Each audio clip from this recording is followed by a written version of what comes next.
Hola amigos del comercio, ¿qué tal? Gracias nuevamente por acompañarnos, gracias por seguirnos, gracias por estar ahí apostando por este espacio que, como ya saben, lo único que busca es brindarles información, información desde fuentes confiables, fuentes especializadas.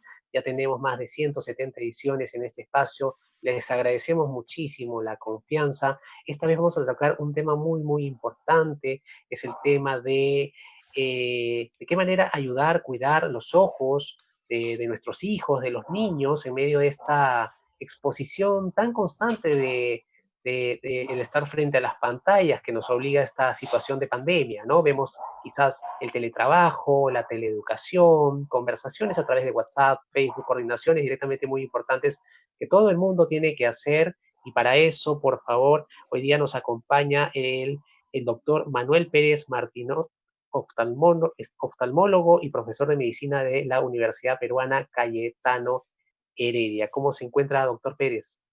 Buenas tardes, Martín, y muy contento de poder estar con ustedes y poder compartir con los oyentes, videoyentes, este espacio. ¿Mm? Por favor. Muchísimas gracias por su tiempo también, doctor. Es un gusto conversar con usted. Y justamente la primera pregunta viene a colación a cotación del tema de esta luz azul que se menciona tanto de los dispositivos electrónicos, ¿no? Celulares, tablets, eh, laptops. Si nos podría, por favor, explicar qué es esta luz azul y qué efectos tiene sobre nuestros ojos. Claro que sí.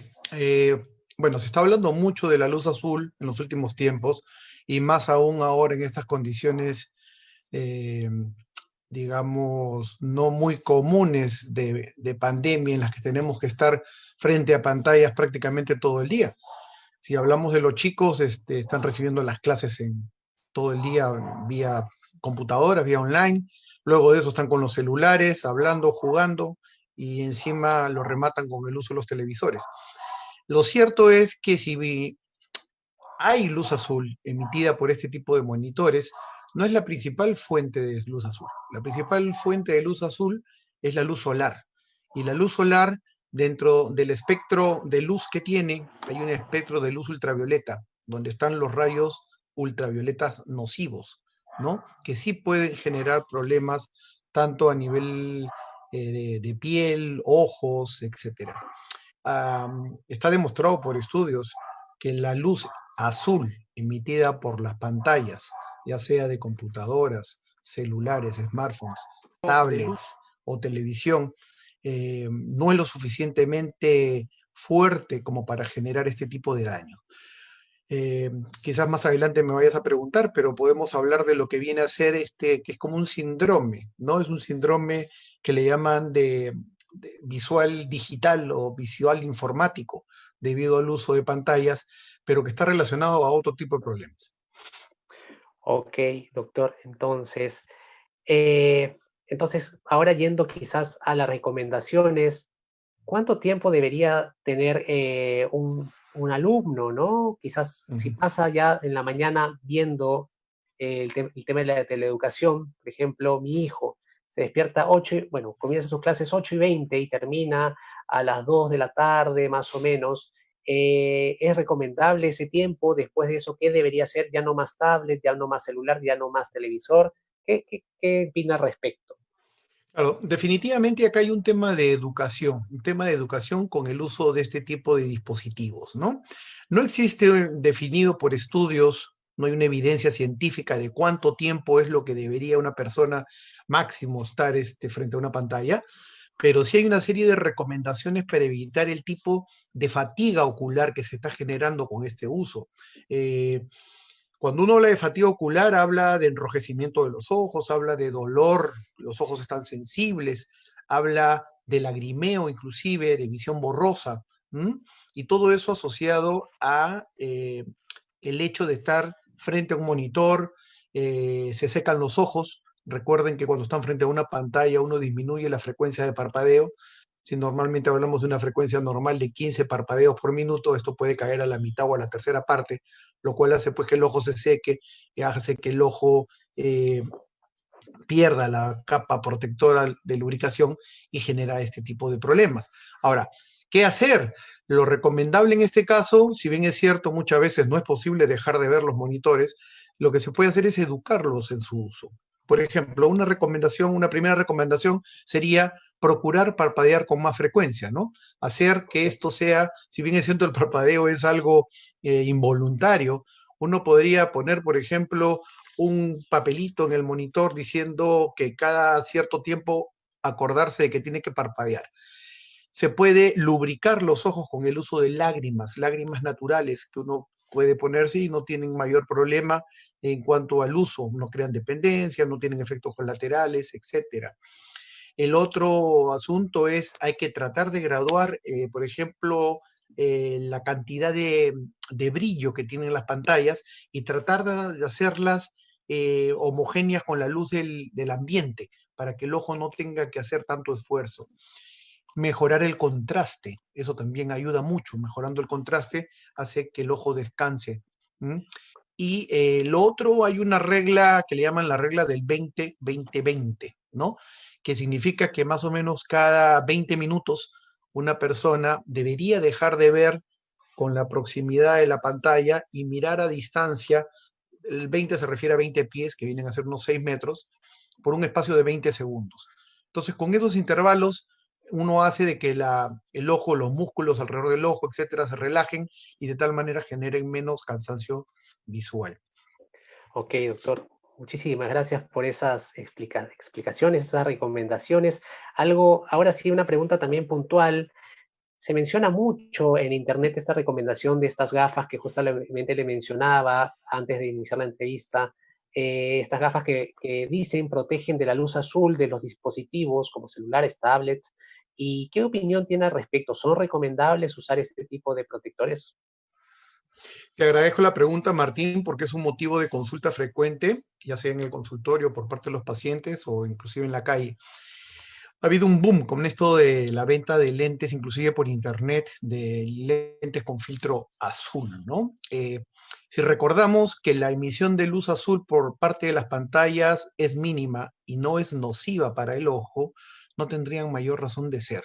Entonces, yo diría más bien que usar lentes con filtro para los niños no le veo mayor sentido. Lo que sí deberían hacer es chequearse la vista, porque si, por ejemplo, el niño necesita lentes y estos no son corregidos, esto sí le está generando problemas de cansancio visual, problemas de dolor de cabeza, problemas de dolor ocular, entre comillas, y eso se puede corregir recetando unos anteojos con la medida adecuada para el chico o para la persona que necesite, y a esos lentes se le puede poner tratamientos antirreflejo, que de alguna manera también van a ayudar a quitar todas estas luces parásitas que se filtran y que pueden generar también cansancios visuales. ¿Mm? Entonces, mi recomendación sería no gastar el dinero inútilmente en estos lentes de filtro azul y más bien hacer chequear a a los niños si necesitan hacer una medida de vista para poder corregir esos defectos que muchas veces son latentes, pero ahora con la exigencia de los tiempos de pantalla se hacen manifiestos y generan los problemas visuales. Ok, acá veo a los comentarios, la gran ventaja de estar con el internet y la gente Claro. es que ellos pueden estar comentando al mismo tiempo. Veo mucha gente compartiendo, mencionando en los comentarios, mire, escucha, por favor, escucha, ya no compres y tanta cosa. Vemos acá varias compartidas. Me parece muy interesante el tema de que lo compartan de esa manera con sus conocidos. Ahora, justamente usted mencionaba, ¿no? Es importante el chequeo, es importante esta cultura de cuidarnos los ojos, de ir hacia un profesional, con un profesional para hacerle las consultas debidas. ¿Cada cuánto es recomendable pasar por un chequeo oftalmológico, doctor? El chequeo oftalmológico, que es un chequeo integral, no solamente hablamos de, porque muchas veces asocian este chequeo visual, medida de vista, ¿no? No, la evaluación oftalmológica es completa, es integral y evalúa no solamente la medida de vista, que es una de las partes del examen, sino otras cosas más, la motilidad ocular, el fondo de ojo, la presión intraocular, etcétera. Y eso se debe hacer una vez al año. ¿Desde cuándo? Bueno, la pregunta típica es, ¿desde cuándo, doctor, debo llevar a mi hijito a la consulta? En teoría, generalmente los chicos empiezan con problemas oculares o se hacen manifiestos estos cuando ya empiezan a, a ir a los colegios o ir a la etapa preescolar. Estamos hablando de 2 años, 2 años y medio. Salvo que el chico haya tenido algún problema durante la gestación, que haya tenido en el desarrollo algún problema de déficit, etcétera, que requiere una evaluación previa. Recordemos que el desarrollo visual comienza cuando el niño se está gestando y termina más o menos alrededor de los 5 o 6 años de edad. Si no detectamos el problema durante este tiempo y no lo corregimos, entonces ese ojo con el problema no va a desarrollar y va a generar lo que conocemos como ojo perezoso, que significa que es un ojo que por más cosas que hagamos después, no lo vamos a poder recuperar visualmente hablando. Justamente esta gran frase que usted menciona, ¿no? Es importante detectar el problema a tiempo y quizás yendo a esa frase, ¿cuáles son los signos de alarma que los padres deberían tener en cuenta, ¿no? Signos de alarma cuando tienen a un niño en casa, por ejemplo, que se acerque mucho a las cosas, que se acerque mucho a las cosas para poderlas ver, eso sería un signo. Otro signo, por ejemplo, es ver alguna, eh, a simple vista, alguna malformación o algún reflejo raro en el ojo. Inmediatamente uno tiene que acudir también a consulta, que el ojo lagrimee, que el ojo haga secreciones legañas constantemente o que pare rojo, ¿no? Son cositas que uno debe llamar la atención e inmediatamente acudir al especialista. Muchas veces los primeros en detectar los problemas oculares en los niños son los profesores en los colegios, porque ellos son los que están con el niño día a día y se dan cuenta estos vicios de visión que va teniendo el chico y los pueden detectar rápidamente. Ok. Y bueno, una pregunta quizás recurrente, doctor, y quizás para la gente tenemos más de 700 personas escuchándonos. Es una curiosidad de muchos quizás, es ¿a qué edad se le debería dar a un niño un celular, ¿no? Quizás usted nos decía, ¿no? Inicia en la etapa de la gestación, la formación de los ojos, el tema visual, inicia en la gestación y termina a los 5 años, ¿no? Teniendo esos indicadores, cuando hay alguna edad que usted diga, en esta edad sí se puede, en esta edad no se puede. Yo no creo que nadie pueda decir a qué edad darle a un niño un celular, ¿no? Porque eso va a depender de muchos factores. ¿Para qué necesitaría el niño un celular? Si se tiene que comunicar con el papá, con la mamá, etcétera. Pero si es para que esté jugando o si es para que tenga contacto con redes sociales, entonces eso ya entra a otro ámbito. Pero desde el punto de vista visual, recordar que los niños requieren de estar al aire libre y eso es una de las razones también que en estos casos de pandemia pues ya se les está permitiendo salir unos minutos eh, a la calle. Es bueno tener por lo menos unos 30, 40 minutos diarios de exposición al sol, porque se ha demostrado y hay estudios, hay evidencia científica que demuestran que estos rayos de luz hacen que, por ejemplo, se genere menos miopía en niños, adolescentes y jóvenes, se genere un mejor desarrollo visual. El uso también de todos estos smartphones, tablets, celulares, etcétera, puede generar, cuando se agarra la costumbre de usarlos hasta altas horas de la noche, problemas para conciliar el sueño. Y eso tiene que ver mucho con la luz azul, en este caso sí, para el tema del ritmo circadiano, el ritmo de día-noche que nosotros normalmente manejamos. Pero eso creo que ya es otro tema. Sí, doctor, justamente me mencionaba antes de entrar al aire que hay algunos mitos que hay que desmentir, ¿no? ¿Usted cuáles considera desde su área profesional, cuáles son los mitos que debemos desterrar, que la gente no debe considerar ni tomar en cuenta? ¿Te refieres a mitos en relación Al, a qué al tema, exactamente? a los ¿A tema visual? oftalmólogos, exacto, al tema visual. Hay muchos mitos, ¿no? Por ejemplo, no veas mucho de muy cerca la televisión porque te vas a quedar ciego, ¿no? Lo cual no es cierto. Muchas veces ahí hay que determinar dos cosas. Si el chico se acerca mucho a la pantalla, puede ser, en primer lugar, porque no ve bien y se tiene que acercar para verlo mejor. O segundo, que sea un mal hábito. Se ha acostumbrado a verlo a esa distancia y nunca se le corrigió. ¿Mm? Antiguamente lo que decíamos a los papás es de que cuelguen, si el chico no tenía ningún déficit visual que explicara el por qué se acercaba a la pantalla, le recomendábamos que pusiera los monitores de la casa más elevados, en esos racks. Ahora que los televisores son diferentes, de mayor tamaño, etcétera, esto es un poco más difícil, pero sí se les puede corregir en cuanto a la distancia. Otro de los mitos, por ejemplo, que se escuchan con frecuencia, eh, es en relación a los chicos que no usan los anteojos, ¿no? Necesitan anteojos, no los usan y dicen, por no usar tu anteojo te va a empeorar la medida y vas a volverte más ciego. Eso tampoco es del todo cierto. Ahí en realidad lo que ocurre es que al no usar el anteojo, la persona va a requerir más esfuerzo visual y eso le va a generar más molestias, dolor de cabeza, cansancio visual, etcétera, porque es parte de su proceso evolutivo. ¿Mm? Ok, acá me preguntan entre los comentarios si es cierto que comer zanahoria mejora el tema visual. Eso también es otro de las cosas que se escucha normalmente en la calle, en el día a día, y eso se debe a un fundamento, y es el contenido de vitamina A, de carotenoides que tiene la zanahoria y otros frutos, otras verduras y frutos de esa categoría. En realidad, es buena la vitamina A, y la zanahoria es parte de un suplemento, ¿no? Así Ok, que no, no está de más que la puedan consumir, al contrario. ok.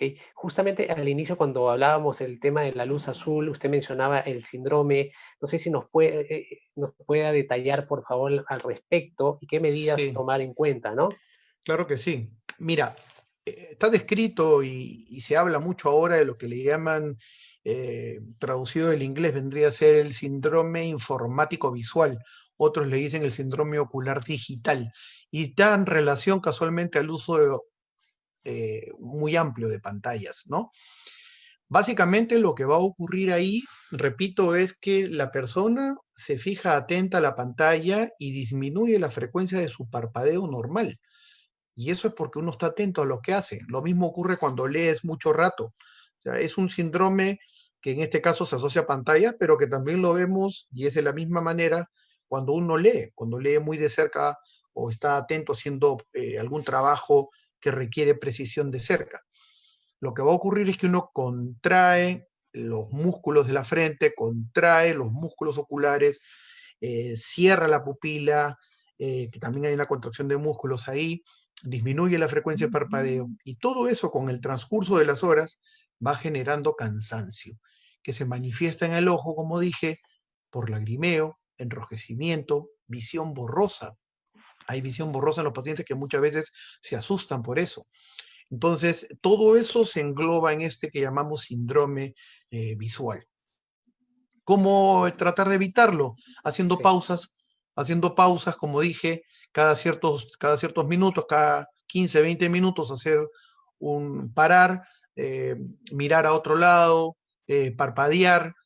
Puedes tener junto a tu escritorio un frasquito de lágrimas naturales. Ojo, quiero remarcar esto, lágrimas naturales, no descongestionantes. Esas gotitas que se ponen para que el ojo se ponga blanco, lo que te van a generar después es más sequedad ocular y va a requerir de más dosis para lograr el mismo efecto. Por lo tanto, esas no son recomendadas. Mejorar, como dije, el brillo de la pantalla, en algunos lugares también se pueden conseguir, hay como unos filtros que se ponen delante de los monitores que hacen que sean más mate, o sea, matan el brillo, de tal manera que eso tampoco te genera fastidio. Puedes mejorar el contraste para que el ojo descanse más. ¿Mm? Genial, doctor. Ahora, una curiosidad personal, ¿no? Nosotros estamos viendo que todas las profesiones están de alguna manera cambiando, los periodistas haciendo más transmisiones en Internet, quizás los médicos haciendo telemedicina. En el caso puntual de usted, doctor, ¿cómo cambia la profesión en estos momentos, ¿no? Definitivamente estamos teniendo cambios a todo nivel, a todo nivel. En lo que es en lo que a medicina respecta, se está ahora haciendo mucho lo que viene a ser la videoconsulta. Se está usando mucho los principios de telemedicina que ya se vienen trabajando desde hace unos años, pero que ahora, dada la necesidad, pues se están usando con mayor ahínco. Eh, en algunos lugares es un poco más fácil que en otros, dependiendo las facilidades tecnológicas que puedan tener. Me refiero al uso de pantallas, al uso de softwares que ahora hay para poder hacer este tipo de videoconferencias. En el caso, por ejemplo, de oftalmología, yo recibo a diario consultas de pacientes en los cuales a través del celular, ya sea por el WhatsApp o ya sea por cualquiera de estos plataformas que hay, podemos hacer videoconferencias y se facilita ver al paciente porque uno lo ve directamente de manera sincrónica en el momento y uno puede determinar qué es la molestia que lo aqueja. Definitivamente, este tipo de consultas en su mayoría son orientativas, ¿no? Que al paciente lo podemos aconsejar qué hacer o qué no hacer, pero muchas veces no nos permite hacer un diagnóstico exacto y a veces sí se requiere la consulta presencial.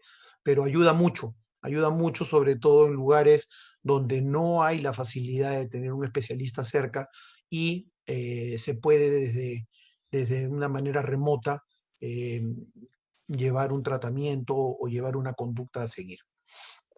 Sí, justamente usted comparte la opinión con un pediatra al que tuvimos hace poco, ¿no? Que en el tema de pediatría me decía, es importante tener al niño al frente, evaluarlo, porque es necesario hacer un seguimiento preciso y detenido con el paciente en el caso de los pediatras. Bueno, doctor, ahora le doy el pase. Si quiere, por favor, agregar algo. Le agradecemos muchísimo su tiempo, que nos ha ayudado a entender todos estos temas. Y si quiere agregar algo, por favor, adelante. No, yo les agradezco más bien a ustedes la oportunidad de poder llegar a la gente. Hay muchas preguntas que siempre están en el aire y no tienen la facilidad de podérselas hacer a alguien, así que yo encantado de poder ayudarlos en la medida que pueda. Básicamente, pedirle a la gente paciencia en estos momentos difíciles de pandemia y que por favor sigan las recomendaciones. Estamos ante una enfermedad nueva, no tenemos ni 5 meses de enfermedad. Todavía no se conocen bien algunas cosas, pero lo que sí sabemos es que nos debemos cuidar y nos debemos cuidar tratando de hacer el distanciamiento adecuado, tratando de lavarnos frecuentemente las manos, tratar de que si salimos para el mercado, salimos a, a los bancos, etcétera, cubrirnos con la mascarilla la boca y la nariz y también los ojos. En una charla que di hace poco en la web de Cayetano Heredia, pues explicamos ahí que ya se han reconocido ciertos mecanismos de transmisión a nivel ocular. Entonces también hay que protegerse los ojos y para eso se pueden usar lentes o inclusive hay unos protectores faciales con los cuales pueden salir, sobre todo si se va a ir a sitios sospechosos donde podría haber contactos positivos con COVID. Ok, y antes justamente usted tocaba el tema de los mecanismos de transmisión ocular del COVID-19. Doctor, disculpe que abuse de su tiempo, pero no sé si nos puede precisar algunos detalles. Justamente usted mencionaba esta protección ocular que es importante para evitar el contagio. ¿Cuáles son los mecanismos que se han detectado en la transmisión del COVID-19 a través de la visión, ¿no? De los ojos? Mira, sí, como repito, es un virus nuevo. Sin embargo, comparte muchas características al otro SARS que se vio eh, en el 2002, 2003, ¿no? Son prácticamente la misma familia. A este se le ha denominado SARS eh, coronavirus 2, que es el que produce el COVID. Y básicamente lo que se está determinando, la principal causa de transmisión, hemos dicho que es las microgotas, ¿no? Ya sea al hablar, ya sea al toser, estornudar, exhalar. Por eso es importante cubrir nariz y boca. Pero también podría llegar, por ejemplo, a nivel ocular, ya se ha demostrado la presencia del virus en algunas pruebas moleculares, aislando lágrima o aislando secreciones conjuntivales, y se cree que puede llegar ahí también por una vía retrógrada, es decir, el virus que se aloja en la orofaringe a través del conducto nasolagrimal, que es la parte interna, hay comunicación con la lágrima, con el ojo, y a través de ese conducto puede llegar ahí. Y una tercera vía podría ser también vía por sangre, porque llega a la glándula lagrimal y de ahí genera. Como digo, todavía eso está en estudio, no hay evidencia suficiente para hacer, pero lo que sí sabemos es que puede estar en lágrima, que es una vía factible de contagio y por lo tanto se debe, y la OMS lo dice, protegerse los ojos, además de nariz y boca, para tratar de evitar el contagio. Muchísimas gracias, doctor, por su tiempo, por todo lo que nos ha ayudado a entender. Estuvimos con el doctor Manuel Pérez Martinot, perdón. Él es oftalmólogo y profesor de medicina de la Universidad Peruana Cayetano Heredia. Muchísimas gracias, doctor, nuevamente. Gracias también a Julio Melgarejo por ayudarnos con la transmisión. Gracias a esas más de 700 personas que nos han acompañado durante la conversación. Y nada, conmigo será hasta mañana. Continuaremos con las conversaciones en vivo. Hasta luego. Cuídense mucho, por favor. Hasta luego. Gracias. Gracias. Buenas tardes.